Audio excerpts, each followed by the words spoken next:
খোয়াইয়ে ফের সক্রিয় আন্তর্জাতিক পাচার চক্র।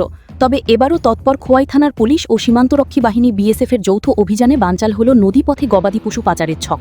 পুলিশ ও স্থানীয় সূত্রে জানা গেছে, গত সোমবার রাতে খোয়াই থানাধীন মরা নদী এলাকা থেকে এক ব্যক্তির মূল্যবান গবাদি পশু চুরি করে নিয়ে যায় পাচারকারী চক্র।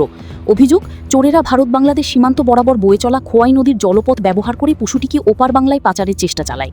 মঙ্গলবার সকালে স্থানীয়রা খোয়াই নদীতে একটি গবাদি পশুকে ভাসমান অবস্থায় বাংলাদেশের দিকে যেতে দেখতে পান। সঙ্গে সঙ্গেই খবর দেওয়া হয় খোয়াই থানার পুলিশকে। পরিস্থিতির গুরুত্ব বুঝে পুলিশ দ্রুত বিষয়টি বিএসএফ কর্তৃপক্ষের নজরে আনে। এরপর বিএসএফ কমান্ডেন্ট সূর্যভান সিংহ দ্রুত বাংলাদেশের সীমান্তরক্ষী বাহিনী বিজিবির উচ্চপদস্থ আধিকারিকদের সঙ্গে যোগাযোগ করেন। ভারত ও বাংলাদেশি সীমান্তরক্ষী বাহিনীর তাৎক্ষণিক সমন্বয় এবং খোয়াই পুলিশের তৎপরতায় শেষ পর্যন্ত নদী থেকেই গবাদি পশুটিকে নিরাপদে উদ্ধার করা সম্ভব হয়। পরবর্তীতে আইনি প্রক্রিয়া সম্পন্ন করে উদ্ধার হওয়া গবাদি পশুটি তার প্রকৃত মালিকের হাতে তুলে দেয় পুলিশ প্রশাসন। নিজের হারিয়ে যাওয়া পশু ফিরে পেয়ে স্বস্তি প্রকাশ করেছেন ওই অসহায় মালিক। উল্লেখ্য, কয়েকদিন আগেই একইভাবে খোয়াই নদীপথ ব্যবহার করে বাংলাদেশে পাচার করা একটি দামি পালসার মোটরবাইকও খোয়াই থানার ওসি কৃষ্ণধন সরকার, বিএসএফ এবং বিজিবির যৌথ প্রচেষ্টায় উদ্ধার করা হয়েছিল।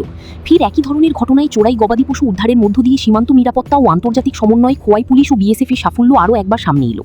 গোপাল সিংহের রিপোর্ট, আসাম প্রাইম নেটওয়ার্ক।